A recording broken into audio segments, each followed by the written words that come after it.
Assalamualaikum warahmatullahi wabarakatuh. Innal hamdalillah nahmaduhu wa nasta'inuhu wa nastaghfiruh wa na'udzu billahi min shururi anfusina wa min sayyiati a'malina. Man yahdihillahu fala mudilla lahu wa man yudlil fala hadiya lahu. Asyhadu an la ilaha illallah wahdahu la syarika lahu iqraran bihi wa tauhida.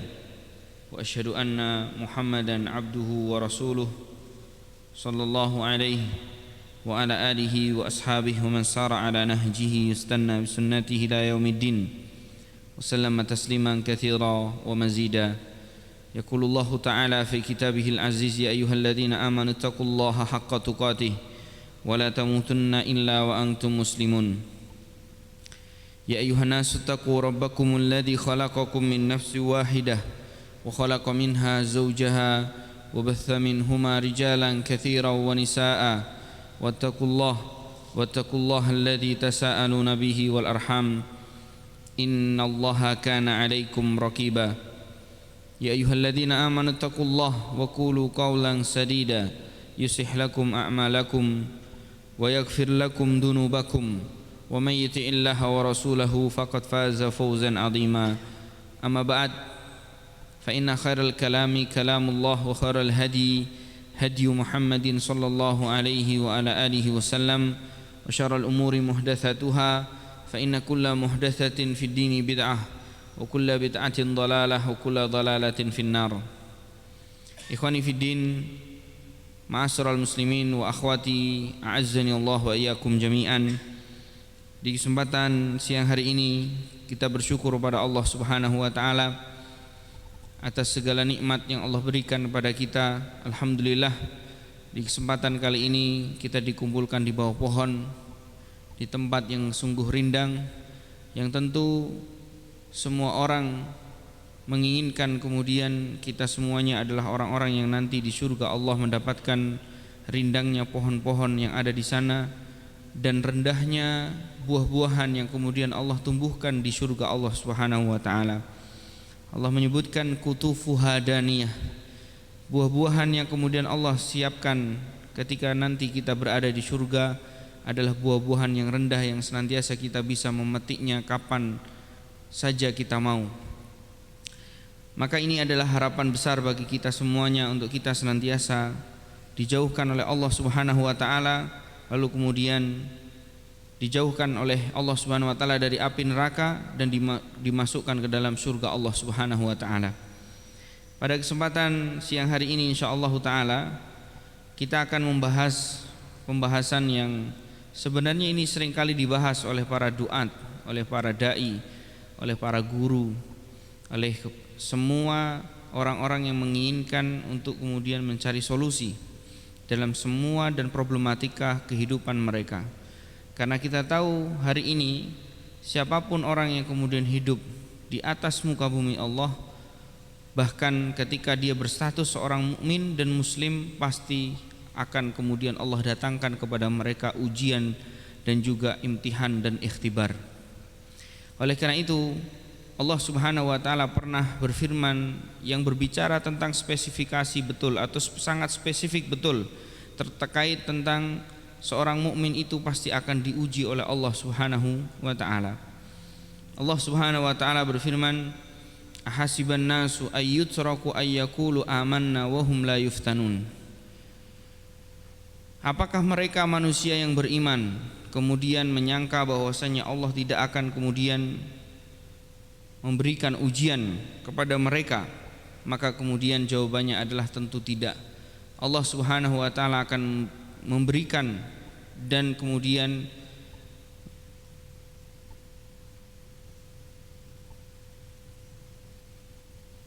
menimpakan kepada kita ujian dan juga cobaan-cobaan dalam hidup kita. Oleh karena itu ikhwani fiddin, azanillahu wa iyyakum jami'an, semua kita pasti punya masalah, semua kita punya problem.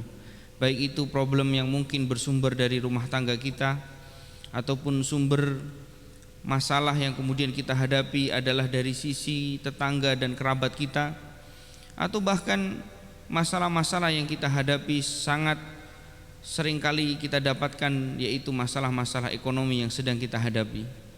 Tentu ikhwani fiddin azanillahu wa iyyakum jami'an, ini semuanya oleh Allah Subhanahu wa taala jadikan sebagai sunatullah yang sudah pasti Allah Subhanahu wa taala akan berikan kepada setiap mukmin, setiap muslim, setiap manusia yang hidup di dunia ini. Oleh karena itu para ulama kita memberikan kepada kita beberapa solusi agar kemudian kita bisa menghadapi masalah-masalah hidup kita, bisa kemudian kita urai masalah-masalah yang kemudian kita hadapi dengan beberapa nasihat dari mereka para ulama kita. Salah satu di antaranya yang dinasihatkan kepada kita adalah tidak akan pernah kita seorang mukmin mengurai masalah-masalah kita, keluar dari seluruh problematika hidup kita, kecuali dengan kita dasari terlebih dahulu semuanya dengan ilmu agama Allah Subhanahu wa taala. Karena para ulama kita menyebutkan man arada dunya fa alaihi bil ilm wa man arada al akhirah fa alaihi bil ilm. Kita tahu bahwa problematika dalam hidup kita, masalah yang kita hadapi itu pasti adalah hubungannya dengan urusan dunia ataupun akhirat. Sehingga kita dapati ada orang yang kemudian hari ini sedang pusing dengan urusan dunianya, ada juga orang yang sedang pusing dan sampai stres dalam urusan-urusan agamanya. Yang punya yayasan pusing dengan yayasannya, ya padahal itu notabene adalah ngurusin umat. Ada juga yang punya usaha pun sampai stres dan pusing ngurusi usahanya. Ini sesungguhnya adalah masalah-masalah yang sedang manusia hadapi. Namun sebagaimana yang tadi dinasihatkan bahwa semuanya itu akan kemudian kita selesaikan dengan satu jalan di antara jalan-jalan yang diterangkan oleh para ulama adalah dengan cara kita menanamkan pada diri kita, membendarai diri kita, membekali diri kita dengan kemudian kita memahami agama Allah Subhanahu wa taala. Karena sesungguhnya apa-apa yang kemudian kita hadapi, ya, masalah-masalah yang kemudian kita sedang hadapi, itu tidak lain tidak bukan karena kita tidak tahu masalah itu seperti apa dan bagaimana menyelesaikannya. Oleh karena itu, ikhwani fiddin azani Allah wa iyyakum jami'an, Allah Subhanahu wa taala menyebutkan di dalam Al-Qur'an, di mana Allah Subhanahu wa taala lah yang memberikan ilmu dan memberikan pemahaman kepada semua hamba-hambanya. Allamal insana ma lam ya'lam. Allah lah yang mengajarkan kepada manusia apa-apa yang mereka belum senantiasa ketahui. Maka dari sini ikhwani fiddin azani Allah wa iyyakum jami'an, kalau kita punya masalah, kalau kita punya problem dalam hidup kita, maka yang kemudian harus kita bekali diri kita adalah dengan ilmu. Bahkan kalau kita lihat bagaimana keterangan Al-Imam Ibnu Qayyim rahimahullahu taala terkait tentang bagaimana seorang itu tidak akan pernah kemudian menjadi orang yang bertakwa sampai dia itu benar-benar membekali dirinya dengan ilmu Allah Subhanahu wa taala. Al-Imam Ibnu Qayyim pernah menyebutkan bahwasanya makna di antara takwa itu adalah anta'mala bi ta'atillah ala nuri minallah tarju thawaballah wa antatruka maksiatallah ala nuri minallah takhafu iqaballah. Yang disebut dengan takwa itu adalah kita menjadi hamba-hamba yang kemudian melakukan ketaatan dengan ilmu, dengan nur dari Allah Subhanahu wa taala. Demikian pula ketika kita ingin meninggalkan sesuatu, demikian pula harus dengan ilmu. Maka kata para ulama ketika menafsirkan atau kemudian menjelaskan perkataan beliau, sesungguhnya seseorang itu, kata para ulama kita, tidak akan pernah bisa mengurai masalah-masalahnya, problem hidupnya, baik itu yang hubungannya dengan manusia ataupun kepada Allah, kecuali dengan ilmu. Maka dari itu ikhwani fiddin azanillahu wa iyyakum jami'an, kita sering dengarkan khutbah Jumat, kita sering dengarkan ceramah Islam. Di dalam ceramah-ceramah tersebut dinasihatkan kepada kita tentang apa? Tentang bekal untuk kita sukses, di antaranya adalah bertakwa. Namun pertanyaannya adalah kita sendiri yang mau kemudian masalahnya terurai tidak kemudian mengetahui pada ilmu Allah Subhanahu wa taala.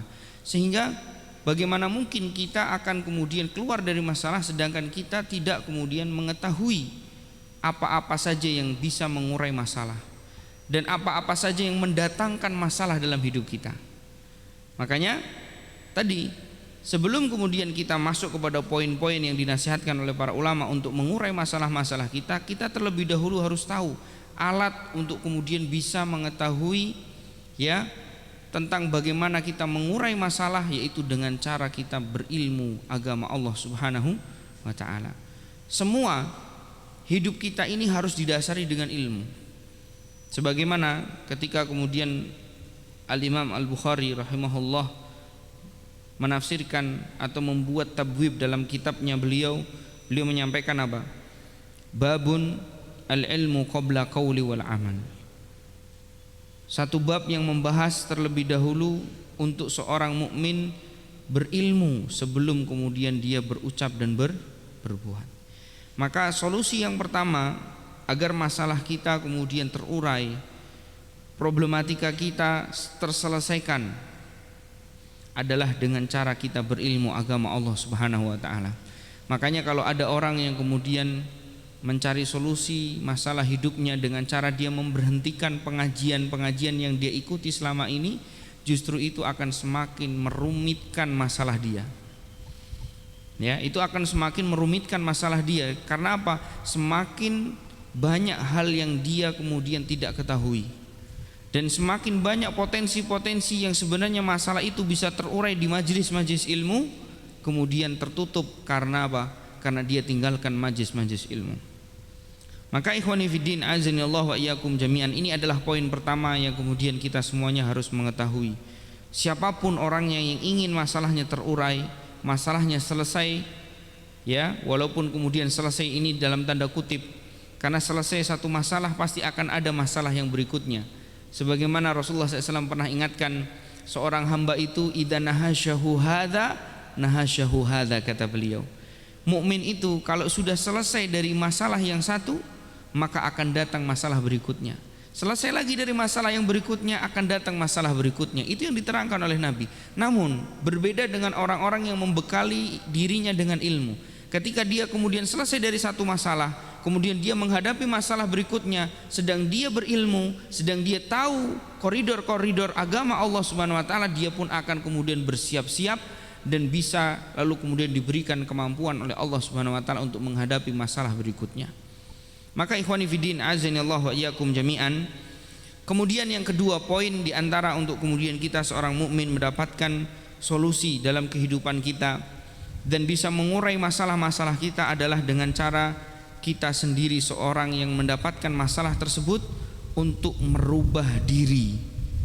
Yang tadinya kemudian malas menjadi semangat, yang tadinya tidak berilmu menjadi orang yang kemudian menuntut ilmu, yang tadinya kemudian ya pesimis menjadi optimis, yang tadinya kemudian tidak dekat dengan orang-orang yang baik menjadi kemudian akhirnya mendekat dengan orang-orang baik, yang tadinya tidak mau belajar sekarang mau belajar. Maka berubah itu, kata para ulama, taghyirun nafas min asbabin najah fid dunya wal akhirah. Merubah diri itu adalah di antara sebab untuk dia mendapatkan keberhasilan di dunia maupun di akhirat. Allah Subhanahu wa taala berfirman dalam Al-Qur'an apa? Innallaha la yughayyiru ma biqaumin hatta yughayyiru ma bi anfusihim. Allah tidak akan pernah merubah satu kaum sampai kaum itu mau merubah diri mereka sendiri. Ini yang kemudian seringkali saya sampaikan kaitannya dengan soal takdir. Ya, saya pernah bercerita sama teman-teman bahwa ada seorang santri ketika di pesantren dia keluar tanpa izin. Kemudian akhirnya ketahuan sama ustadznya. Sama ustadznya ditanya, anggaplah namanya Fahmi. Contoh ini contoh saja. Fahmi dari mana? Ya ustadz, dari Semarang. Ngapain aja kamu sampai tidur di Semarang? Ya ustadz, saya nonton bioskop. Fahmi tidur di mana? Tidur di warnet. Dulu zaman tahun 2000-an ada namanya warnet. Tapi ini bukan Mas Fahmi yang di sini, bukan ya. Ini hanya contoh saja. Ya.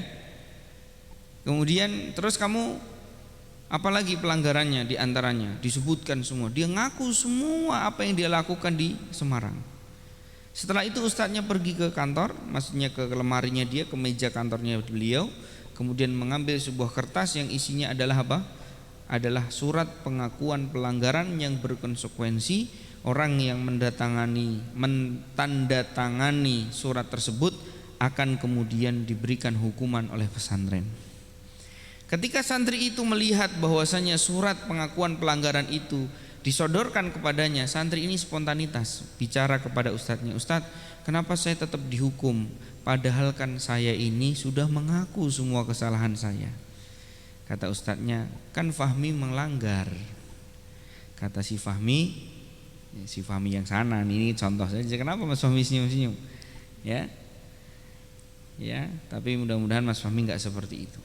Ya, tapi kalaupun seperti itu, santrinya sudah tobat kok. Ya, jadi ini hanya cerita ilustrasi untuk menggambarkan kepada kita betapa kemudian ya kisah-kisah itu pasti akan ada manfaatnya. Allah Subhanahu Wa Taala berfirman dalam Al-Quran, "Ya laqad kana fi qasasihim ibratun liulil albab." Sungguh ada kisah-kisah orang terdahulu, walaupun tahun 2000-an mungkin baru sekitar 20 tahun yang lalu. Ya, sampai hari ini kalau kita katakan itu orang terdahulu, berarti bisa saja kalau kita ceritakan ini bisa menjadi ibroh, pelajaran bagi kita. Apa kata si Fahmi? "Kenapa Ustadz kok tetap hukum saya padahal saya kan sudah mengaku?" Kata ustadznya, "Fahmi kan melanggar, jadi konsekuensi dari pelanggaran itu akan dihukum." "Ustadz," kata si Fahmi ini, "kan Allah menjadikan anak melanggar itu karena takdirnya. Ini kan sudah takdir Allah." Akhirnya ustadz itu berpikir sejenak, langsung beliau pukul santri tersebut, si Fahmi. Si Fahmi jatuh. Seraya beliau kemudian berdiri dan mengatakan, "Kenapa Ustadz pukul saya?" Ustadznya kemudian, "Wah, itulah takdir Allah Subhanahu wa Ta'ala." Maka santri itu baru sadar, ternyata takdir Allah Subhanahu wa Ta'ala itu diantaranya diterangkan oleh para ulama terbagi menjadi dua, takdir syar'iyah dan takdir kauniyah. Ada takdir-takdir Allah yang Allah terangkan di dalam Al-Quran, yang Allah sendiri perintahkan untuk seorang hamba tidak kemudian mengambil takdir-takdir tersebut. Sehingga seorang mukmin ketika kemudian belajar Al-Quran, dia akan kemudian menempuh sebab-sebab untuk dia kemudian mendapatkan takdir Allah yang baik. Makanya para ulama kita menyebutkan ada takdir yang Allah sendiri ciptakan, tetapi Allah tidak cintai ketika seorang hamba melakukannya. Dan ada takdir-takdir yang Allah Subhanahu wa Ta'ala ciptakan yang memang Allah inginkan untuk hamba tersebut melakukannya. Syaitan memang ciptaan Allah, tapi bukan berarti kita kemudian boleh dan kemudian dipersilahkan untuk kemudian mengikuti syaitan. Allah Subhanahu wa Ta'ala larang kita untuk mengikuti syaitan. Wala tattabi'u khutuwatish syaitan. Maka taghyirun nafs itu bagian dari apa yang diterangkan oleh Allah Subhanahu wa Ta'ala. Kalau kita kemudian ingin mengurai masalah-masalah yang sedang kita hadapi, poin yang kedua adalah dengan cara kemudian kita merubah diri kita, mulai berubah, mulai kemudian kita hijrah dari yang sebelumnya kita bermalas-malasan, kita sekarang kemudian menjadi orang yang bersemangat dalam melakukan sesuatu. Badiru bi a'mali fitanan, kata Nabi. Terus melakukan hal-hal yang positif, karena di hadapan kita itu akan banyak masalah. Ya. Kemudian para ulama kita menasihatkan, ya,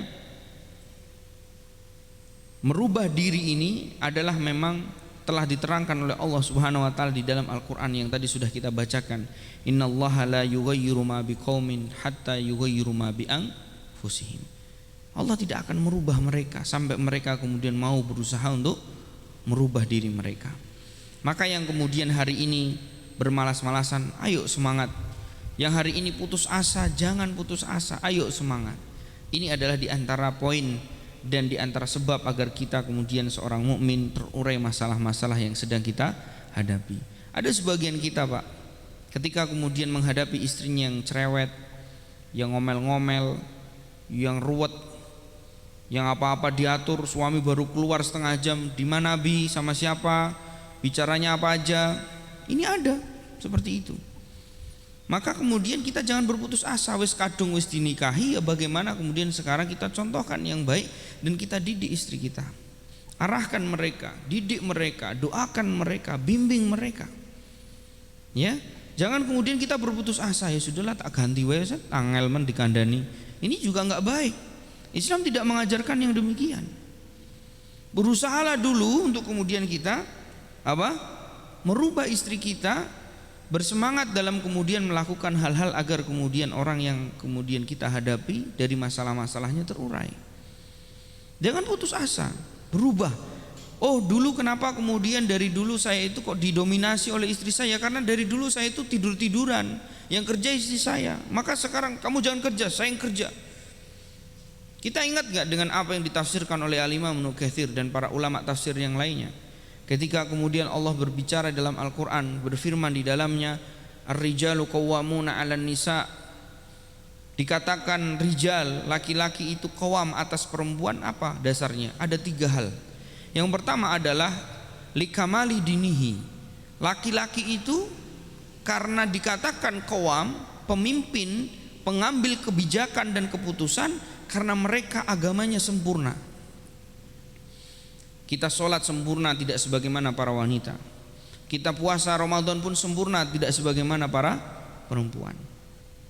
Wali kamali aklihi, dan juga karena sempurnanya akal kita. Perempuan itu akalnya separuh. Ibu-ibu ada yang protes, saya nggak terima Ustaz, saya S3 dokter, lambuk kamu dokter sini duduk sama saya. Pasti kamu separuh akalnya. Kenapa? Karena memang Allah Subhanahu wa taala dan Rasulnya telah sebutkan di dalam Al-Quran. Dan Rasulullah SAW telah sampaikan di dalam hadis-hadisnya yang sahih. Bahkan Rasulullah SAW pernah menceritakan tidak ada satupun yang bisa mengalahkan laki-laki yang begitu gagah berani kecuali dari seorang makhluk yang setengah akalnya, yaitu perempuan. Dan itu terbukti, laki-laki yang di luar seperti singa-singa padang pasir, begitu masuk rumah langsung jadi kucing. Meow, meow. Dari mana Abi? Meow. Takut sama istrinya. Padahal akalnya separuh, disebutkan oleh Nabi kita Shallallahu Alaihi Wasallam. Tetapi begitu kemudian ada satu kisah yang kemudian diantara kita juga pernah seringkali mendengar apa yang disampaikan Rasulullah SAW. Ketika kemudian Aisyah radhiyallahu taala anha dan Sofiyah berbicara dan berbincang dengan pembahasan terkait tentang imam yang dilakukan oleh ayahnya, yaitu Abu Bakar, yang menggantikan Rasulullah SAW. Aisyah mengatakan kepada siapa? Kepada si Sofiyah. Ya, Hafsah. Ya, Hafsah maksudnya, kamu suruh saja abimu yang jadi imam. Karena abiku itu kalau membaca surat Al-Fatihah ayat pertama baru dibaca sudah nangis. Lama jamaah para sahabat nunggu Abu Bakar nangis. Maka lebih baik Umar saja. Kemudian Rasulullah SAW kala itu keluar dari kamarnya. Seraya beliau alaihi salatu wassalam bersabda, A'antuma sahiba Yusuf. Apakah kalian berdua itu dahulu wanita-wanita yang pernah menggoda Nabi Yusuf? Itu adalah diantara bentuk ucapan atau sabda Nabi SAW yang menunjukkan bahwa apa yang dilakukan mereka berupa makar, berbicara tentang urusan laki-laki, ini kan banyak sekarang. Yayasan, sekolah, ya yang ngatur wong wedok, perempuan. Dan itu mungkin sekarang kita katakan itu bukan hal yang aneh, terjadi bahkan di zaman Rasul kita Shallallahu Alaihi Wasallam. Tapi bagaimana kemudian kita cara menanggulanginya? Bukan kemudian wah ini sesat nih, bukan. Tapi bagaimana? Oh ini ternyata pernah terjadi di zaman Rasulullah Shallallahu Alaihi Wasallam, di mana istri-istri beliau sudah geremeng-geremeng ngatur soal imam di masjid. Maka Rasulullah SAW tegur kala itu. Apa kata beliau? A'antuma sahiba Yusuf. Apakah kalian itu adalah teman-teman wanita-wanita yang menggoda Nabi Yusuf dulu? Itu celaan tentunya. Kemudian Rasulullah sallallahu alaihi wasallam membacakan satu ayat di dalam Al-Qur'an, ketika Allah Subhanahu wa taala menyebutkan tentang tipu daya syaitan, inna kaidasyaitana kana dha'ifa. Sungguhnya tipu daya syaitan itu adalah lemah. Kita yang sering kali takut sama setan, tahu antum, setan itu lemah kata Allah Subhanahu wa taala.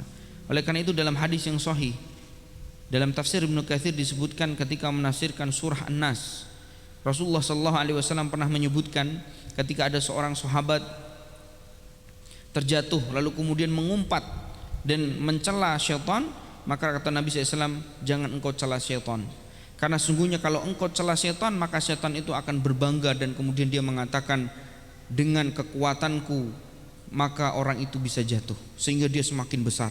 Tetapi ketika kamu terjatuh dan mengucapkan tasbih ataupun basmalah ataupun kalimat-kalimat Allah, maka setan itu akan semakin mengecil dan langsung di hadapanmu seperti lalat yang berterbangan.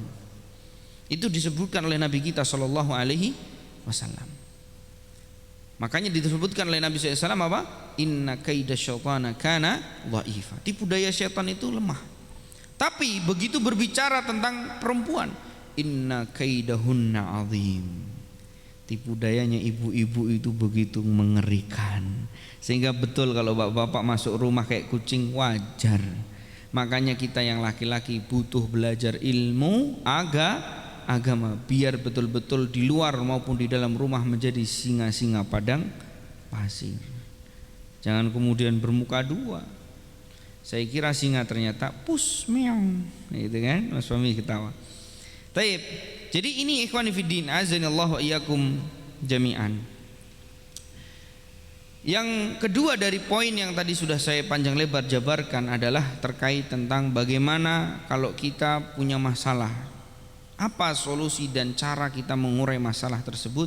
Maka poin yang kedua adalah dengan cara kita merubah diri kita, berusaha untuk kemudian merubah. Kalau masalahnya adalah masalah rumah tangga, kita rubah diri kita. Kenapa kok kita kalah sama istri? Harus belajar bagaimana cara menjadi orang yang qawam. Ya, makanya tadi diterangkan oleh Al-Imam Ibnu Katsir ada 3 tadi. Karena laki-laki itu sempurna di agamanya, sempurna akalnya, dan yang ketiga tadi belum saya sebutkan adalah sempurna dia dalam mencari nafkah. Maka kalau kemudian kenapa kok kita sedang ada masalah Ustaz sama istri? Saya tanya, istrinya di mana kerja? Iya Ustaz, istri saya itu ternyata kalau di kantor atasan saya. Yo pantas. Ya. Oh, istri saya itu gajinya 50 juta. Lah antum berapa? 5 juta. Yo pantas. Ya, makanya nafkah itu bukan kemudian istri yang mencari. Nah, ini karena kemudian kita itu tidak mau berubah, tidak mau kemudian menjadi seorang yang kemudian memiliki rujulah. Rujulah itu kelaki-lakian yang dimana dia kalau istrinya itu kerja dia kemudian merasa tersakiti, merasa tidak seorang laki-laki, itu bagus. Tapi kadang-kadang kan enggak, oh, alhamdulillah aku gajinya mau 50 juta, bojoku 200 juta, wis alhamdulillah lah, tak nikmati bojoku dan tak nikmati hasil dari apa yang dikerjakan oleh istriku. Ini kan namanya orang yang kemudian tidak mau berubah, tidak mau kemudian menempuh sebab-sebab untuk kemudian dia dirubah oleh Allah Subhanahu wa taala. Karena Allah terangkan apa? Innallaha la yughayyiru ma biqaumin hatta yughayyiru ma bi anfusihim. Mereka tidak akan dirubah oleh Allah Subhanahu wa taala sampai mereka sendiri yang mau merubah diri mereka. Kemudian solusi yang ketiga, ini poin-poinnya dicatat aja. Yang ketiga adalah sedekah. Ya, sedekah itu adalah diantara solusi yang kemudian bisa kita lakukan ketika kita sedang ada masalah. Allah Subhanahu wa taala dalam surah Al-Baqarah ayat yang ke-261, Allah Subhanahu wa taala mengilustrasikan sedekah itu seperti apa? Seperti perumpamaan orang yang kemudian memiliki sebutir biji yang menumbuhkan 7 tangkai. Allah Subhanahu wa taala berfirman, "Matsalul ladzina yunfiquna amwalahum fi sabilillah kamatsali habbatin ambatat sab'a sanabila min fi kulli sumbulatin mi'atu habbah. Wallahu yudha'ifu liman yasha wallahu wasi'un alim." Dalam surah Al-Baqarah ayat ke-261 ini Allah mengumpamakan Perumpamaan orang-orang yang menginfakkan hartanya di jalan Allah itu seperti sebutir biji yang kemudian ditumbuhkan darinya 7 tangkai. Pada setiap tangkai itu ada 100 biji, bayangkan. Allah melipat gandakan bagi siapa yang kemudian Allah Subhanahu wa taala kehendaki, dan Allah Maha luas dan Maha mengetahui.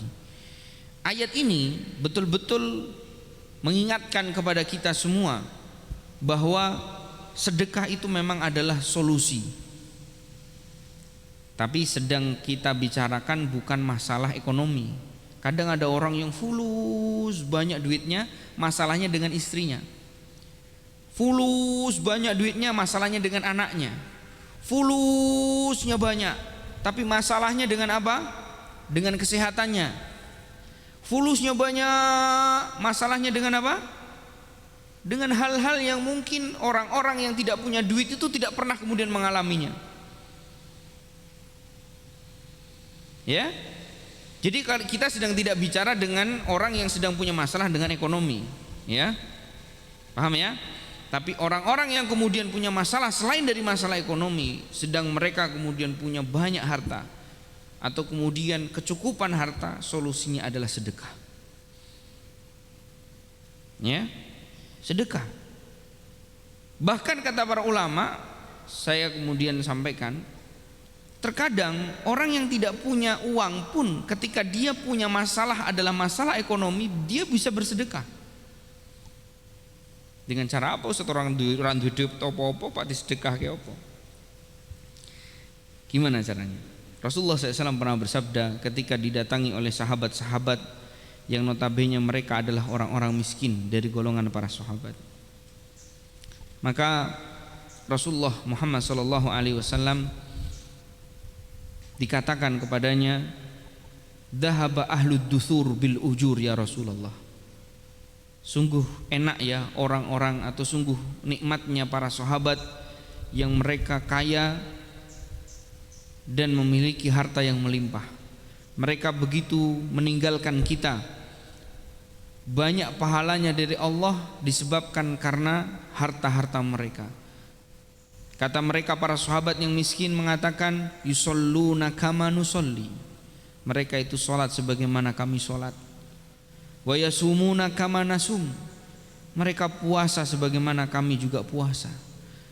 Wa yatasaddaquna bi fuduli amwalihim. Tapi mereka adalah orang-orang yang bisa bersedekah dengan harta yang mereka miliki, sedangkan kami para sahabat yang miskin ini tidak bisa melakukannya. Maka kemudian Rasulullah SAW memberikan solusi. Ternyata sedekah itu ora kudu nganggo duit. Kata Nabi SAW, "Alla likulli takbiratin sadaqah, wa tahmidatin sadaqah, wa tahlilatin sadaqah." Bukankah dengan takbir, tasbih dan tahmid itu adalah sedekah bagi seorang mukmin? Maka kalau kemudian kita mukmin yang mungkin hari ini ingin mengambil sebab agar kemudian kita punya masalah ekonominya terurai, maka wis orang duwe duit yo ojo putus asa, tapi banyak-banyaklah kita berzikir. Karena bisa jadi dengan zikir itu kita kemudian akhirnya dimudahkan rezeki kita.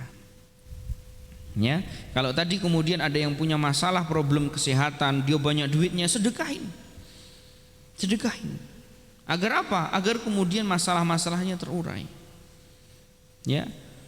Bahkan Rasulullah SAW ini berbicara kepada orang yang hari ini lagi sulit duit, minimalnya mbok yo nek ketemu wong ki do guyu ngono lho. Senyum. Kenapa Ustaz kok senyum? Karena ibtisamuka fi wajhi ahika laka sedekah. Senyummu bagi saudaramu mukmin itu adalah sedekah. Nah, kadang-kadang kita menemukan orang itu wis ra ndek duit, ora ndek bondo, ora ndek apa-apa, masalahe karo bojone ya cerai, duit yo kalang kabut, ketemu wong yo ora tau guyu. Terus kapan masalah dia akan terurai? Terus kapan solusi dia akan dapatkan? Sedangkan dia tidak mau menempuh sebab-sebab tadi. Maka ikhwani fiddin, azanillahu iyyakum jami'an, Sedekah ini adalah satu di antara solusi yang diterangkan oleh para ulama agar masalah-masalah kita terurai. Bahkan ada rahasia lagi yang diterangkan oleh para ulama, sedekah bukan soal bagaimana kemudian hartanya dilipat gandakan, tapi bagaimana kemudian kebahagiaan seseorang yang mungkin sulit dicapai dan didapatkan oleh seseorang, dia akan dapatkan pada saat dia sedekah. Ada orang yang kemudian kaya raya, subhanallah, enggak pernah menemukan kebahagiaan dalam hatinya. Tapi begitu kemudian dia kumpulkan orang-orang fakir miskin di negerinya, di kampungnya, di daerahnya, kemudian dia sedekah dengan sedekah yang banyak dari harta yang dia miliki, maka kemudian Allah tanamkan kebahagiaan pada dirinya. Bukankah begitu Bapak-bapak? Antum kalau punya duit, kemudian melihat ada orang-orang yang suka nyapu di pinggir jalan, yang mereka mungkin sarapannya juga sarapan uangnya pas-pasan, bahkan di antara mereka rela tidak sarapan untuk hanya beli satu gorengan yang penting ganjel perutnya, disebabkan karena memang mereka tidak punya uang cukup untuk membeli sarapan dan makanan.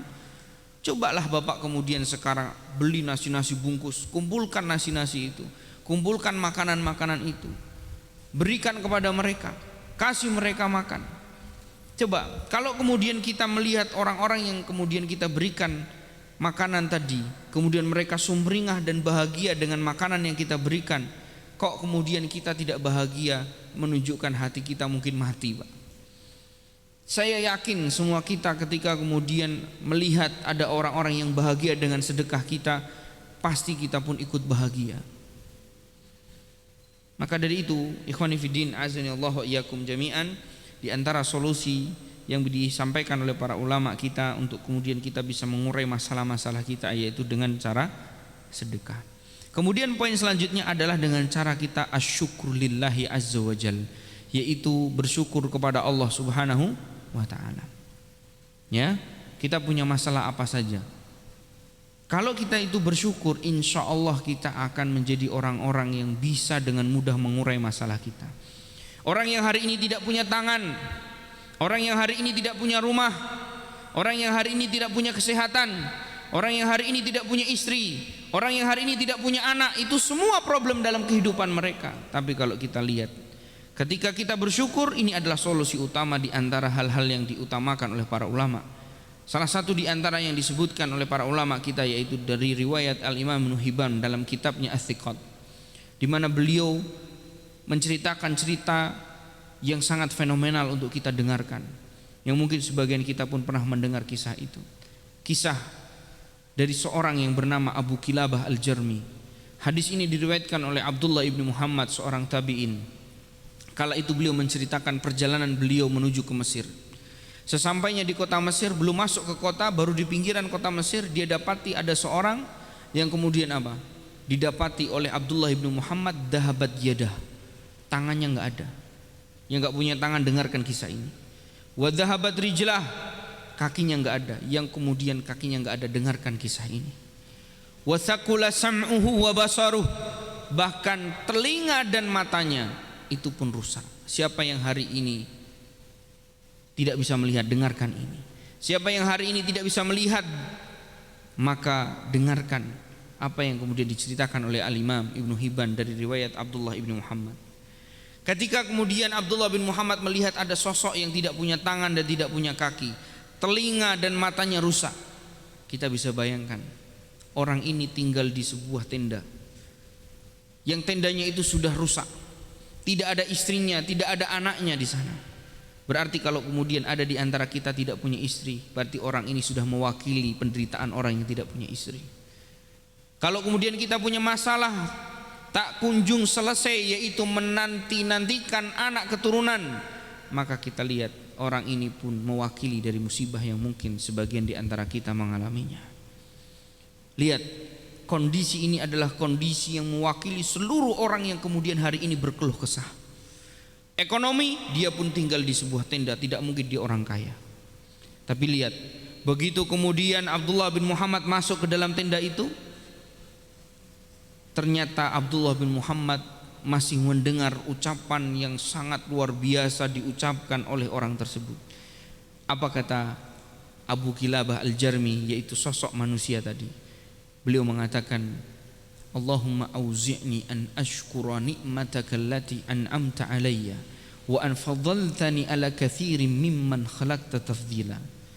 Ya Allah, anugerahkan aku untuk aku menjadi hamba-hamba yang senantiasa bersyukur terhadap nikmat-nikmat yang Engkau berikan kepadaku, di mana nikmat ini tidak Engkau berikan kepada yang lain. Abdullah ibnu Muhammad ketika mendengarkan ucapan itu, beliau terbelalak sambil bertanya kepada orang tersebut, yaitu Abu Kilabah al-Jarmi, dengan satu ucapan, wa ma tashkuru rabbak ya akhi, wahai saudaraku, apa yang kamu syukuri dari Allah? Kamu tidak punya tangan, tidak punya kaki, kamu tidak punya istri dan anak, kamu tidak punya rumah, kamu matamu buta, telingamu tuli. Tapi kenapa? Sambil keras ucapannya karena dia tahu Abu Kilabah ini sulit untuk mendengar, sehingga dia berkata kepada Abu Kilabah, wa ma tashkuru rabbak, sambil Abdullah bin Muhammad menangis. Apa yang kamu syukuri dari Tuhanmu? Doa dan ungkapan tadi layak untuk diucapkan oleh sang raja, karena dia tidak kemudian mendapati ada orang yang mungkin sekaya dia. Ucapan dan ungkapan tersebut layak diucapkan oleh kita ketika kita hari ini punya kendaraan dan rumah, di saat banyak orang tidak punya rumah dan kendaraan. Tapi ternyata yang mengucapkan doa dan ungkapan itu adalah orang yang sama sekali tidak memiliki nikmat apapun. Sehingga Abdullah bin Muhammad pun bertanya, apa yang kamu syukuri dari nikmat Allah? Ternyata yang disyukuri adalah nikmat iman. Maka kata para ulama, dengan cara kita bersyukur kepada Allah lah, itu satu-satunya solusi agar kita terurai dari masalah-masalah yang kita hadapi. Kenapa kemudian kita selalu merasa ada masalah, padahal masalah kita hanya tidak punya mobil? Sedangkan banyak orang yang tidak punya mobil, jangankan mobil, motor pun atau sepeda pun mereka tidak punya. Kenapa kemudian kita hari ini banyak mengatakan bahwa kita banyak masalah? Tidak lain tidak bukan karena kita hari ini tidak mempraktekkan apa yang disabdakan Rasul kita SAW dalam hadis yang sahih, ungduru ila man huwa asfala minkum wala tangduru ila man huwa fawqakum. Lihat tuh orang-orang yang di bawah kita dari strata ekonomi yang kemudian jauh lebih miskin dari kita, jauh lebih susah dari kita. Lihat tuh orang-orang yang seperti itu. Dan jangan kalian lihat orang-orang yang di atas kita secara strata ekonomi, secara nikmat-nikmat yang lainnya. Karena yang demikian itu, fahuwa ajdaru an la tasdaru ni'matallahi alaikum.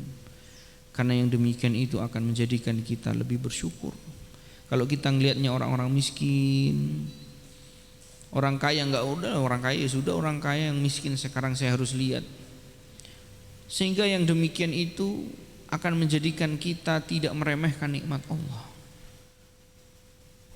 Kalau kita punya mobil, kita punya rumah, kita punya istri, bahkan mungkin lebih dari satu, harusnya kemudian kita bersyukur. Banyak orang yang tidak punya itu. Makanya jamaah yang dimuliakan oleh Allah Subhanahu wa taala, antum sudah punya rumah, punya kerjaan, punya nikmat sehat tangan dan kaki. Antum kemudian hari ini mau ngeluh apa? Apa yang kita akan keluhkan kepada Allah? Apa kita tidak malu dengan orang-orang yang kemudian di jalanan mengemis, meminta-minta? Ataukah kita kemudian tidak malu dengan orang-orang yang kemudian ada di pegunungan-pegunungan yang mereka tidaklah makan kecuali dari hasil cocok tanam mereka saja? Apa kita tidak malu dengan mereka kalau kita mau mengeluh kepada Allah Subhanahu wa taala? Maka ikhwani fiddin, azani Allah wa iyyakum jami'an, di antara poin yang disampaikan oleh para ulama untuk kita bisa mengurai masalah kita adalah asyukru lillah, yaitu bersyukur kepada Allah Subhanahu wa taala. Kemudian di antara poin selanjutnya diterangkan oleh para ulama adalah as-saja'ah. Orang kalau sudah punya masalah harus punya keberanian. Karena masalah itu juga di antaranya kata para ulama butuh keberanian dari kita dalam menyelesaikannya. Orang kalau tidak punya saja'ah, tidak punya keberanian, itu baiknya sudah di rumah saja. Kalau tidak punya keberanian bahaya. Allah Subhanahu wa taala berfirman dalam Al-Qur'an, la yukallifullahu nafsan illa wus'aha. Tidaklah kemudian apa yang kemudian Allah timpakan kepada kita, kecuali Allah tahu kadar kemampuan kita. Sehingga kita sudah tahu dikasih masalah sama Allah, Allah inginkan kita punya keberanian menyelesaikannya. Jangan lari dari masalah. Kita punya masalah ekonomi, selama kita masih punya tangan dan kaki, punya pikiran yang Allah anugerahkan kepada kita, punya mata, punya fisik yang baik, punya istri, punya kemudian kemampuan untuk bekerja, kerja. Lakukan. Punya keberanian untuk menyelesaikannya. Bahkan kalau kita bicara soal bisnis, ini kemarin ada yang bicara bisnis. Bisnis saja itu kalau tidak kemudian punya mental, enggak jadi. Baru gagal 5 kali sudah nyerah. Waduh, saya sudah 5 kali nyoba usaha, Ustaz, enggak jadi-jadi. Udahlah, saya tak jadi pegawai, selamanya pegawai itu. Benar. Ini kalau kita bicara bisnis, tapi kebetulan ini majlisnya bukan majlis bisnis ya. Saya terus terang, saya gagal itu ya baru 7 kali lah.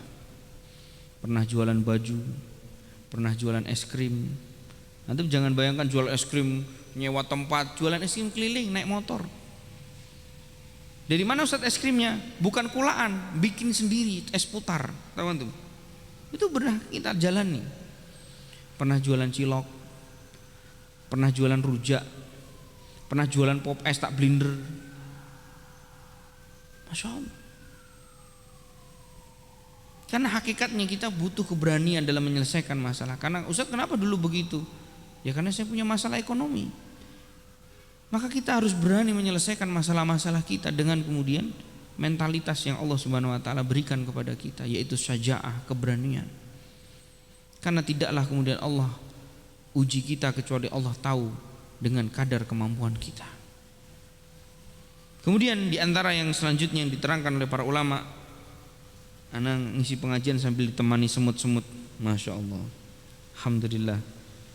Di antara poin selanjutnya yang diterangkan oleh para ulama adalah dengan cara kita bertakwa kepada Allah. Dan ini adalah merupakan solusi yang sangat mujarab dan sangat-sangat bisa menyelesaikan urusan kita. Apa kata Allah? "Wa may yattaqillaha yaj'al lahu makhraja wa yarzuqhu min haitsu la yahtasib."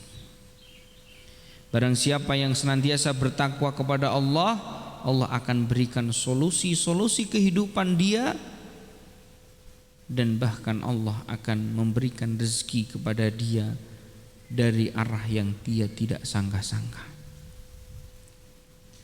Maka ikhwani fiddin, azinallahu wa iyyakum jami'an, kita jangan pernah remehkan takwa. Bertakwa itu adalah solusi yang luar biasa mujarab bagi siapapun yang hari ini punya masalah. Yang punya masalah dengan teman, dengan guru, dengan murid, dengan istri, dengan anak, dengan orang tua, dengan kita punya masalah dengan tetangga, ataupun yang lainnya. Maka solusi utama diantaranya kata para ulama adalah dengan cara kita bertakwa kepada Allah. Kita harus takut kepada Allah. Kita punya masalah sama teman, urusan dunia, masalah itu akan selesai ketika kita takut kepada Allah. Tapi kalau kita tidak takut kepada Allah, tidak akan selesai. Ya. Dengan kita takut kepada Allah, bisa saja kita mundur dari masalah itu. Kita silahkan diambil apa yang kemudian inginkan oleh teman-teman kita. Yang penting kita adalah kuncinya bertakwa kepada Allah Subhanahu wa taala. Ya. Ikhwani fiddin, azinallahu iyyakum jami'an. Tetapi bertakwa itu tidak harus berkonsekuensi pada sebuah meninggalkan sesuatu. Kalau kita sama teman, ya, rebutan sesuatu, kita tinggalkan, itsar, boleh. Tapi kalau kemudian istri ingin merebut kepemimpinan, ojo oleh, itu salah. Kalau ya sudahlah, wis parah sing mimpin bojoku wae, ini salah. Paham ya? Karena harus tahu kedudukannya, porsi dan tanggung jawabnya. Justru ketika kemudian kita rebut kepemimpinan dari istri kita, itu justru malah menjadi wajib bagi kita. Wajib bagi kita merebut itu karena memang mereka tidak layak untuk memimpin keluarga. Paham ya? Jadi ini nanti bisa ditanyakan. Ada biasanya kalau orang mendengarkan ceramah yang tidak dijelaskan secara detil itu biasanya kan ada pertanyaan, lalu kalau begini bagaimana cara menyelesaikan ini? Karena orang bertakwa itu penjelasannya sangat luas sekali, ya. Tetapi intinya adalah ketika orang itu takut kepada Allah, Allah akan berikan jalan solusi dalam hidupnya. Masalah-masalah yang dihadapi akan terurai. Bahkan kemudian Allah akan memberikan rezeki yang dia tidak sangka. Kemudian yang terakhir, karena waktunya tidak banyak, ya, di antara yang diterangkan oleh para ulama kita, ya,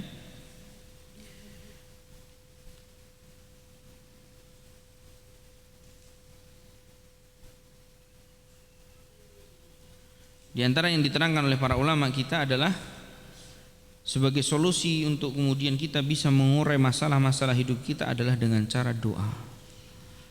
Doa itu kata para ulama sebagaimana sabda Nabi kita SAW adalah ad-du'a silahul mu'min. Doa itu adalah silahul mu'min atau senjata bagi seorang mu'min.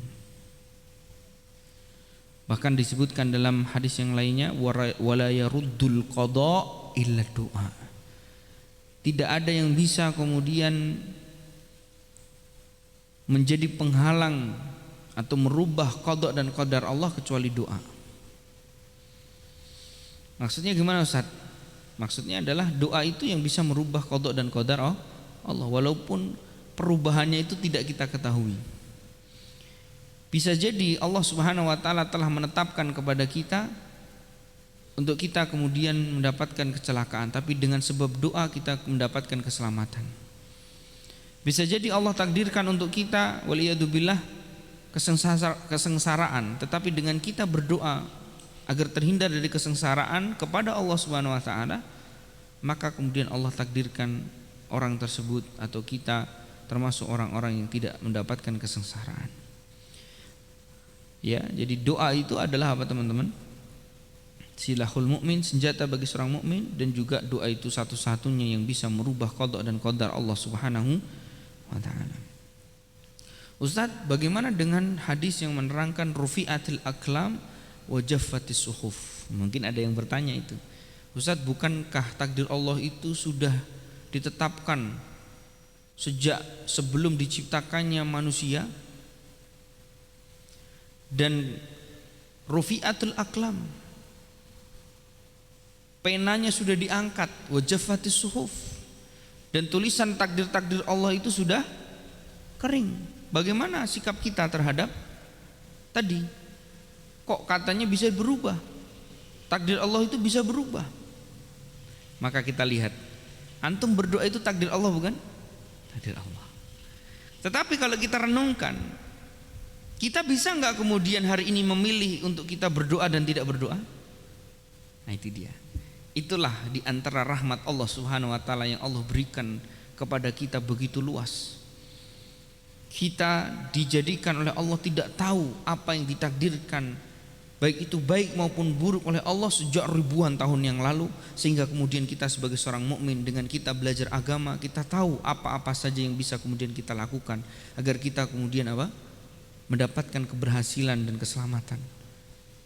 Dan Allah Subhanahu wa taala pun kemudian menyebutkan kepada kita dan menerangkan dengan gamblang kepada kita jalan-jalan dan sebab-sebab agar kita kemudian atau seorang hamba itu mendapatkan kesengsaraan. Ya. Kalau kamu tidak taat maka kamu sengsara. Kalau kamu bermaksiat maka kamu sengsara. Kalau kamu kemudian tidak mau sholat, tidak mau puasa, maka kamu begini. Itu kan sudah dijelaskan semuanya.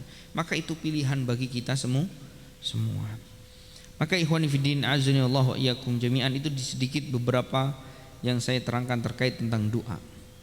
Kemudian Allah Subhanahu wa taala terkait tentang doa tersebut berfirman di dalam Al-Qur'an. Kata Allah Subhanahu wa taala dalam surah Al-Baqarah, apa kata Allah? Ini semutnya mau ikut saya nih. Ya, nanti kalau ikut ke Gunung Pati kesasar dia, bukan orang Gunung Pati dia. Ya, ini kan semut tembalang ini kan.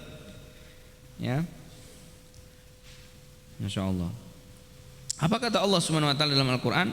Wa idza sa'alaka ibadi anni fa inni qarib. Ujibu da'watad da'i idza da'ani. Wahai Muhammad, apabila engkau ditanya kepadamu oleh hamba-hambaku tentang diriku, maka katakan kepada mereka fa inni qarib. Sesungguhnya aku dekat. Ujibu da'watad da'i idza da'ani. Aku akan mengijabahi doa seruan hamba-hambaku ketika mereka menyeruku, berdoa kepadaku, memohon kepadaku. Maka ikhwani fiddin azanillahu iyyakum jami'an, kita sudah lakukan poin-poin yang tadi di atas, di mana kata para ulama kalau kita ingin mengurai masalah kita, satu di antara jalan yang kemudian harus kita tempuh adalah harus berilmu agama. Kedua adalah dengan merubah diri. Ketiga dengan kita bersedekah. Keempat dengan kita banyak-banyak bersyukur. Kelima dengan kita memiliki keberanian untuk menyelesaikan masalah. Kemudian yang keenam dengan cara kita bertakwa kepada Allah.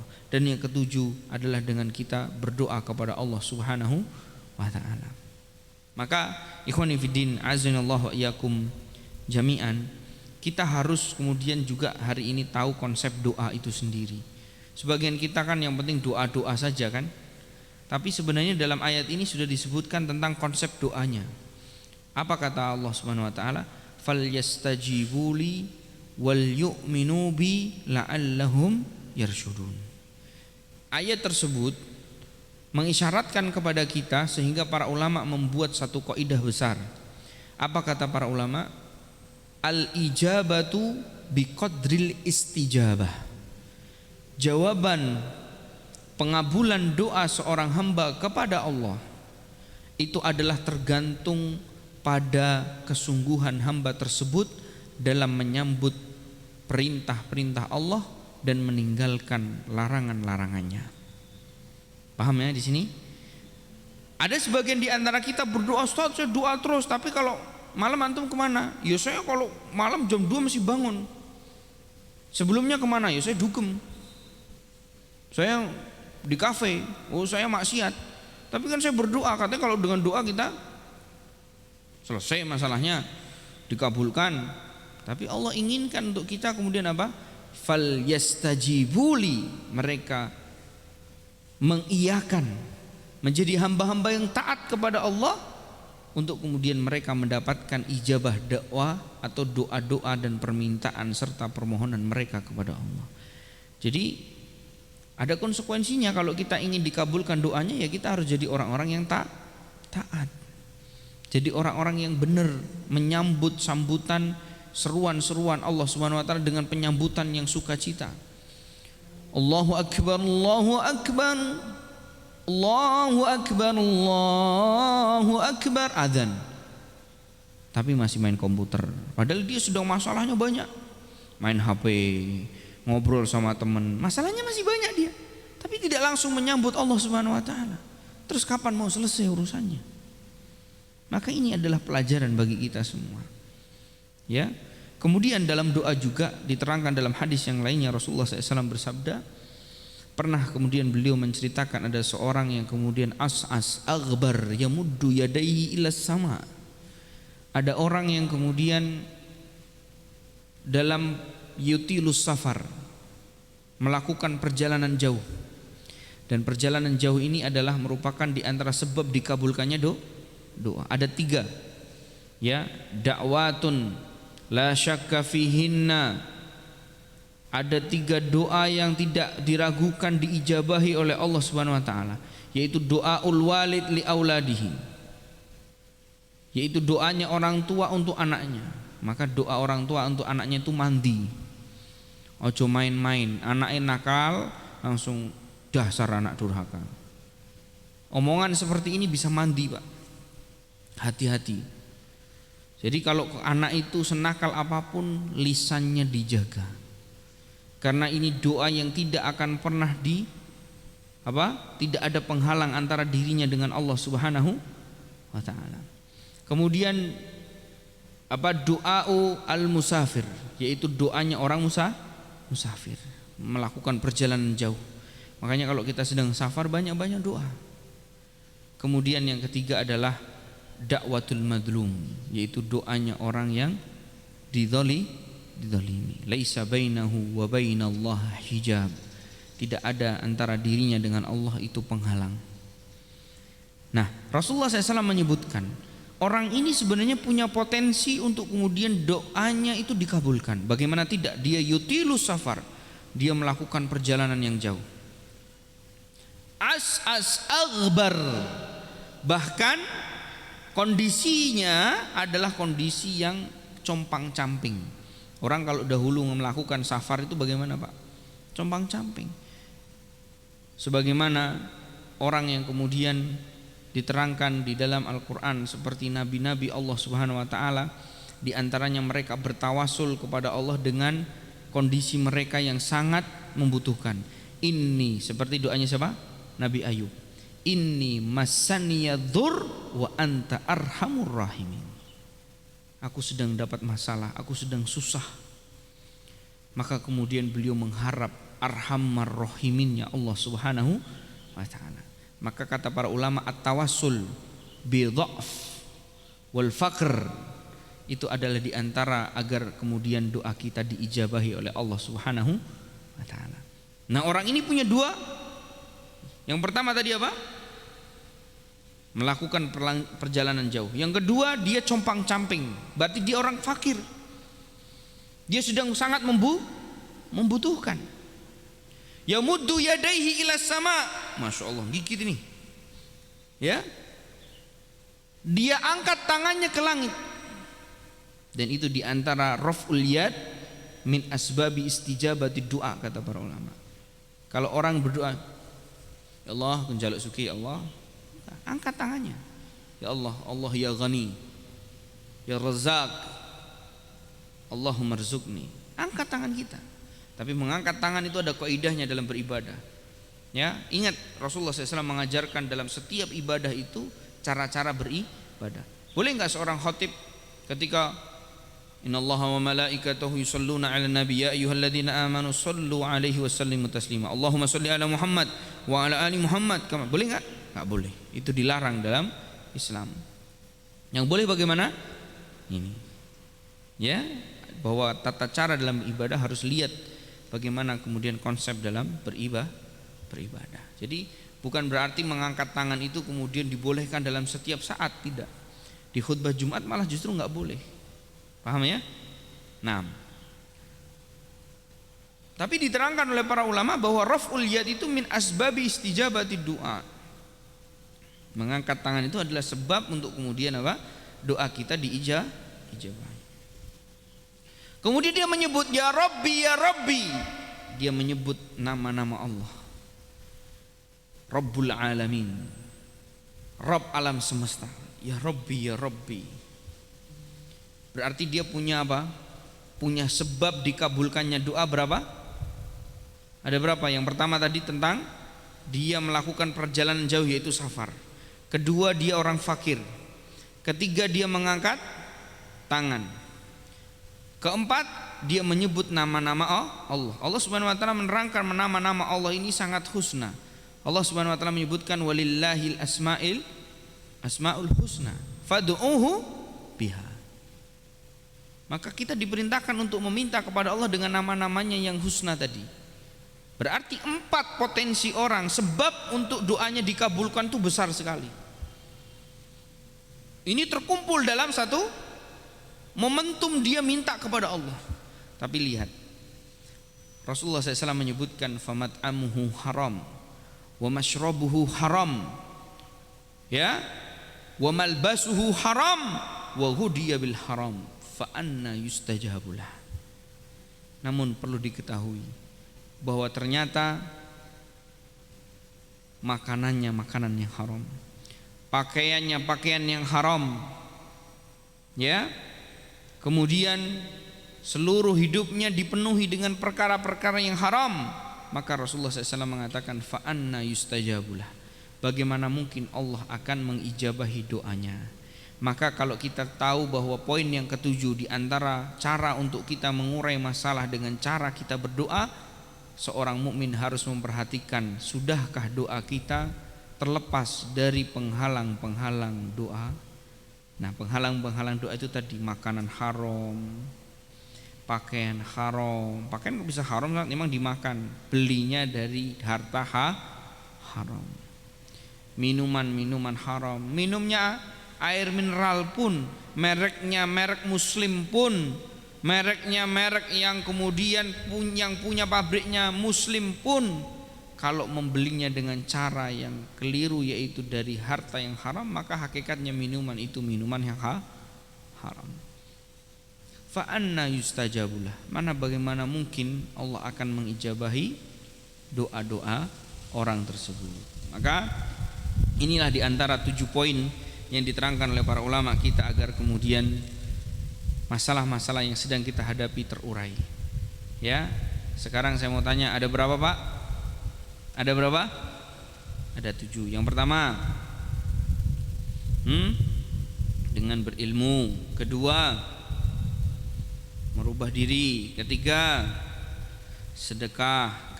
Keempat, bersyukur, banyak-banyak bersyukur. Kelima, punya keberanian untuk menyelesaikan masalah, jangan malah kemudian lari, ya. Kemudian apalagi? Bertakwa. Yang terakhir apa? Doa. Mudah-mudahan apa yang saya sampaikan ini bermanfaat untuk kita semua, dan semoga Allah Subhanahu wa taala memberikan kepada kita solusi-solusi hidup dan menjadikan kita termasuk orang-orang yang bertakwa kepadanya. Amin amin ya rabbal alamin. Demikian yang bisa saya sampaikan. Mungkin ada tanya jawab, dipersilahkan. Barakallahu fikum.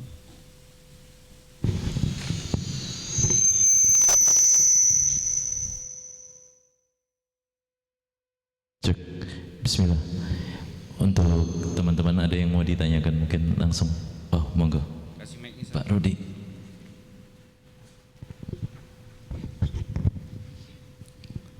Assalamualaikum warahmatullahi wabarakatuh.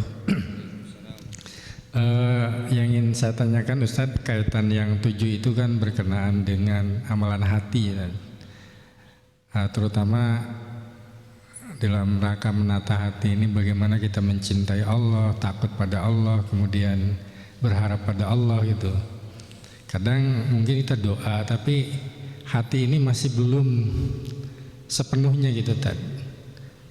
Dengan tadi 3 poin itu, cinta, takut, sama berharap ini. Nah, untuk mengatasi itu bagaimana kiatnya Tad, biar hati ini betul-betul memang dekat dengan Allah gitu, ma'rifat dengan Allah gitu. Terima kasih.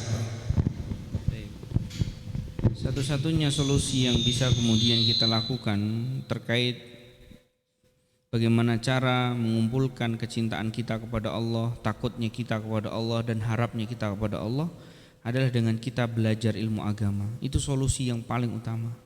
Hari ini banyak orang yang kemudian mengatakan dia memiliki ilmu kebatinan, ilmu takut kepada Allah, ilmu berharap kepada Allah, tapi ujung-ujungnya ditipu dengan syaitan. Karena tidaklah Rasulullah SAW adalah orang yang paling takut kepada Allah dan orang yang paling bertakwa kepada Allah. Bukankah Rasulullah SAW pernah bersabda, Wallahi la inni la akhsyakum lillahi wa atqakum lah. Bukankah sungguh aku adalah orang yang paling bertakwa kepada Allah dan orang yang paling takut kepada Allah. Ini menunjukkan tazkiyah dari Nabi kita SAW, artinya wahyu dari Allah yang mengabarkan melewati lisannya bahwa Nabi Muhammad SAW adalah orang yang paling bertakwa, orang yang paling cinta kepada Allah, orang yang paling takut kepada Allah, orang yang paling berharap kepada Allah. Namun Rasulullah SAW tidak pernah kemudian menyarankan kepada sahabat-sahabatnya untuk menempuh jalan selain jalan ilmu. Oleh karena itu Allah Subhanahu wa taala menyebutkan dalam Al-Qur'an, ya man salaka tariqan yaltamisu fihi ilman sahalallahu lahu bihi tariqan ilal jannah. Ini hadis Nabi kita SAW. Dalam Al-Quran, yarfa'illahu alladhina amanu minkum walladhina utul ilma darajat. La yastawil ladhina ya'lamuna walladhina la ya'lamun. Ketika kita berbicara soal mahabbah, ketika kita berbicara soal ar-raja ilallah, ketika kita berbicara soal at-taqwa ilallah, maka pembicaraan itu tidak akan pernah bermuara kecuali di dalam ilmu Allah Subhanahu wa taala. Karena Allah Subhanahu wa taala berfirman, la yastawil ladzina ya'lamuna wal ladzina la ya'lamun. Tidak akan sama tuh orang-orang yang tahu pada perkara ilmu agama Allah yang bersumber dari Al-Quran dan Sunnah dengan orang-orang yang kemudian tidak mengetahuinya. Maka ikhwani fiddin azanillahu wa iyyakum jami'an, kapan kita akan menjadi orang-orang yang khasyah, yang takut kepada Allah, yang berharap hanya kepada Allah, yang mencintai hanya fillah? Maka kemudian jalan itu adalah jalan ilmu. Allah Subhanahu wa taala memuji di dalam Al-Qur'an orang-orang yang berilmu dengan pujian sifat khasyah pada diri mereka. Apa kata Allah? Innama yakhsyallaha min ibadihil ulama. Untuk orang bisa mendapatkan pada dirinya khasyah kepada Allah, pasti orang itu berilmu. Makanya kita bisa pastikan orang tidak pernah belajar Quran, orang tidak pernah baca dan belajar tentang hadis dan perangkat-perangkat dua komponen ini. Kalau Quran berarti dia belajar tafsir Quran, kalau Quran berarti dia belajar ulumul Quran, kalau Quran berarti dia belajar tentang tafsirul Quran, usulut tafsir dan seterusnya. Kalau hadis berarti dia belajar hadis, atau kemudian mustalahul hadis, ataupun kemudian ilmu-ilmu yang berkaitan tentang hadis. Maka orang yang kemudian tidak belajar ilmu ini, kemudian mengaku dirinya adalah orang yang paling takut kepada Allah, ini adalah dusta. Ini adalah kebohongan. Karena Allah hanya menyebutkan dalam Al-Quran yang takut kepada Allah adalah orang yang berilmu. Maka solusinya apa Ustaz? Sekarang kita belum bisa kemudian mencapai itu. Solusinya adalah kita menempuh jalan ilmu terlebih dahulu, belajar ilmu agama. Karena itu adalah solusi utama dan paling utama. Ya, jadi itu solusinya. Maka kalau kita kemudian seringkali masih dapat pada diri kita kebingungan, kenapa saya begini kok belum? Kadang yang mendominasi dari diri kita adalah lebih kepada cintanya, tapi takutnya kadang-kadang tidak kemudian muncul. Maka itu tidak lain tidak bukan karena kita sedikit bekal ilmunya. Kalau orang sudah memiliki bekal ilmu yang cukup, yang walaupun ilmu itu tidak akan pernah cukup, ya, tetapi dia kemudian mengalami proses belajar yang benar, maka dia akan mendapatkan itu dengan baik. Dia akan bisa kemudian berada di tengah-tengah antara sifat khauf dan sifat roja, yaitu takut kepada Allah dan dia pun berharap kepada Allah. Jangan kemudian dominan takutnya, ya, atau sebaliknya dominan berharapnya dan kita sama sekali tidak takut kepada Allah. Itu jangan, nggak boleh. Ya, harus kemudian seimbang. Ahlus sunnah wal jamaah harus tengah. Nah, untuk menjadi orang-orang yang bisa berada di tengah-tengah itu ya dengan cara ilmu, belajar, terus belajar. Dan jangan pernah kemudian kita seperti orang-orang di luar sana yang kemudian mempelajari ilmu takut kepada Allah, seakan-akan ilmu itu tidak kemudian hilang ketika kita sudah menggapainya. Ya, ada orang, saya sudah belajar sama ustadz itu, sama syekh itu, sama kiai itu, sama ustadz fulan itu 10 tahun dan saya sudah mendapatkan ijazah bahwasanya saya sudah menggabungkan antara roja, khauf dan juga takwa kepada Allah. Sehingga gak mungkin saya dapat ijazah kemudian hilang dariku. Bisa jamaah. Jangankan cuman hal-hal yang demikian, iman yang ada pada diri seseorang saja bisa hilang. Yusbihu rajulu mu'minan wa yumsi kafira, wa yumsi mu'minan wa yusbihu kafira. Terkadang ada pagi hari orang itu mukmin, sorenya sudah menjadi kafir. Sorenya mukmin, pagi harinya sudah menjadi orang kafir. Apalagi cuma sekedar perolehan data. Bukankah kemudian para ulama kita pernah menerangkan seperti Imam Syafi'i rahimahullah, di mana beliau pernah hilang darinya ilmu yang beliau hafalkan? Ya apa tidak? Ya. Beliau saja mengakui bahwasanya syakautu ila waqi'i su'a hifdzi. Aku pernah mengeluhkan lemahnya hafalanku kepada Imam Waqi' guruku. Fa arsyadani ila tarkil ma'asi, lalu kemudian beliau menasihatiku untuk aku meninggalkan kemaksiatan. Fa akhbarani bi annal ilma nurun, dan mengabarkan kepadaku bahwa ilmu Allah itu adalah cahaya.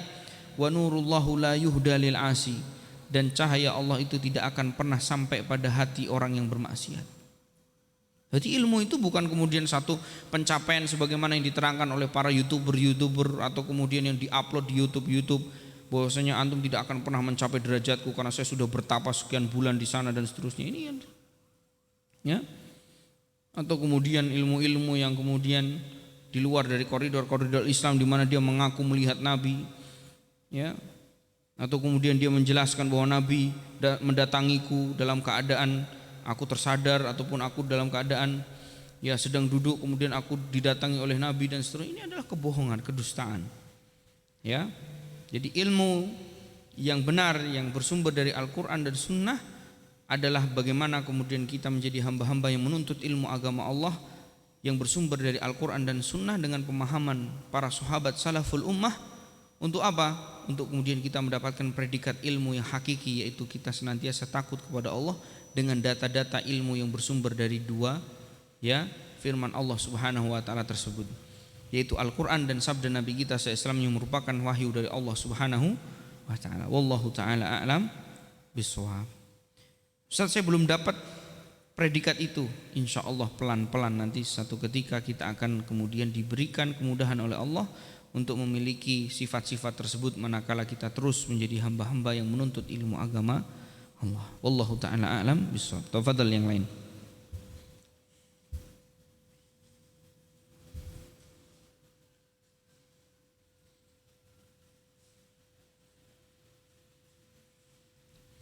Oh, ibu-ibu ada juga.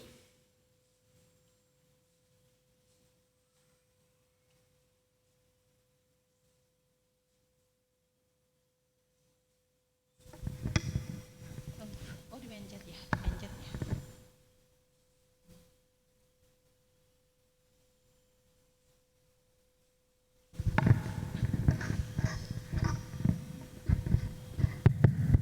Jangan dipencet lagi. Bismillahirrahmanirrahim. Assalamualaikum warahmatullahi wabarakatuh. Yang ingin saya tanyakan adalah tentang kaitannya atau kedudukannya tentang doa dengan makanan haram yang ada yang masuk ke dalam tubuh kita. Bagaimana posisinya ketika kita tidak tahu makanan atau pakaian atau apapun itu yang sudah kita makan atau kita pakai, yang kita baru tahu setelahnya gitu, setelahnya bahwa itu dari hasil yang haram. Bagaimana kaitannya atau kedudukannya dengan doa yang penghalang doa, begitu Ustaz. Terima kasih. Assalamualaikum warahmatullahi wabarakatuh.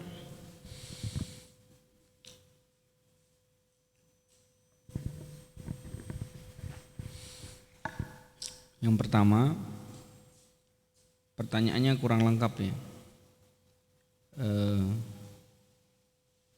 Taunya itu karena apa gitu? Apakah karena dia dikasih orang, ya pakaian itu dikasih orang, ataukah kemudian makanan itu dikasih orang, ataukah itu adalah dikasih suaminya yang merupakan orang terdekatnya yang ternyata setelah itu baru tahu ternyata suaminya kerjanya di tempat maksiat misalkan. Ya, maka di sini perlu dirinci. Yang pertama bahwa memang Allah Subhanahu wa taala wa ma kunna minal mu'adzibina hatta nab'atsa rasula. Allah tidak akan kemudian menghukum seseorang ya sampai kemudian Allah mengirimkan utusan kepadanya. Artinya di sini juga terkait tentang di mana diangkatnya ya kewajiban seseorang itu ketidaktahuan seseorang itu tidak akan kemudian menjadikan orang tersebut mendapatkan sebab yang tadi dilakukan.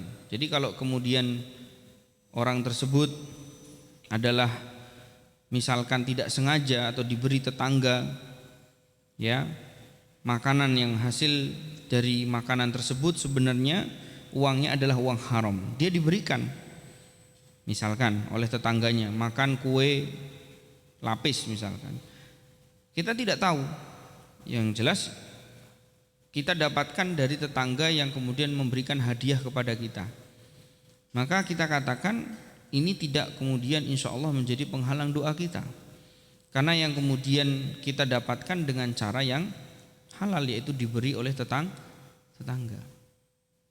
Tapi kalau kemudian kita membeli atau memakan kue lapis tadi dengan harta kita sendiri, yang kemudian itu adalah hasil dari usaha yang haram, maka itu menjadi penghalang doa kita. Ya. Tetapi kalau kemudian ada ilustrasi yang lain, misalkan, Ustadz, selama ini saya tidak tahu kalau suami itu kerjanya di tempat yang haram. Kemudian setelah saya mendengarkan kajian dan mendengarkan hadis itu, kemudian saya suruh suami saya untuk kemudian keluar dari pekerjaan itu untuk kemudian mengambil pekerjaan yang halal. Maka bagaimana status daripada, ini kan pertanyaan yang begini kan banyak kan, maka bagaimana status doa-doaku? Ya, kita katakan, kita setelah kemudian tahu perkara itu, lalu kemudian kita bertobat kepada Allah dan berubah, maka Allah Subhanahu wa taala adalah Maha Pengampun lagi Maha Penyayang. Dan isi momentum pertobatan kita dengan kita banyak melakukan kebaikan. Sebagaimana Allah Subhanahu wa taala sebutkan melewati lisan nabinya sallallahu alaihi wasallam, wa atbi'is sayyi'atal hasanata tamhuha. Ikutilah perbuatan burukmu, kemaksiatan dan kekeliruan serta dosa-dosamu setelah kamu bertobat dengan kebaikan-kebaikan yang bisa kita lakukan. Maka tamhuha, kebaikan itu bisa menjadikan apa? Penghapus dari dosa-dosa yang kita lakukan. Maka banyak sekali pertanyaan tentang ini, banyak sekali. Ya, ini tadi beberapa contoh. Tapi kalau kemudian intinya panjenengan atau kita tidak tahu, ya wallahu alam, itu tidak akan berpengaruh kepada kita. Karena berbeda antara orang tidak mau tahu dengan benar-benar tidak tahu, ini kan berbeda, ilustrasi yang sangat contoh-contoh yang sangat berbeda. Tetangga ngasih kue, tetangga ini ternyata habis maling rampok bank tadi malam dapat 500 triliun misalkan. Kemudian syukuran dengan cara beli kue lapis dibagi sama tetangganya. Terus kemudian gimana hukumnya Ustaz? Yuk, antum makan itu halal. Ya. Makan itu halal. Antum dapatkan dengan cara yang halal. Karena antum tidak tahu dia mencuri atau tidak. Kecuali kalau antum tahu, Pak, ini tadi malam saya yang baru ngerampok bank, ini tak kasih kue lapis. Kemudian, oh cocok ini, yang penting kuenya halal kan? Oh halal.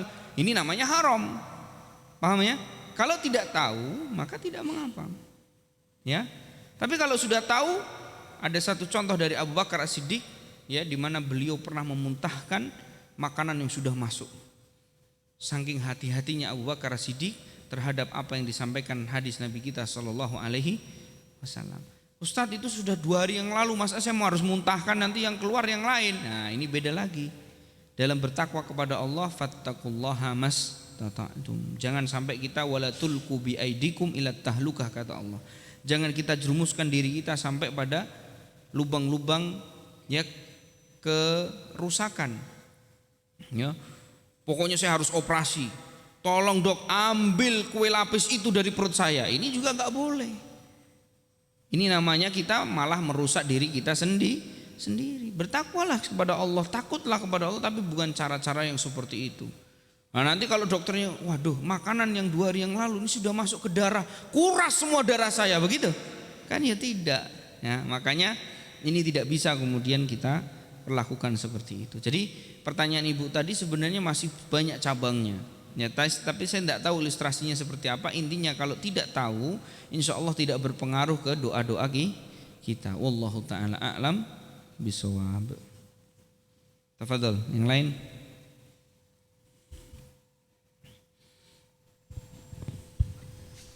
Ada lagi yang mau bertanya?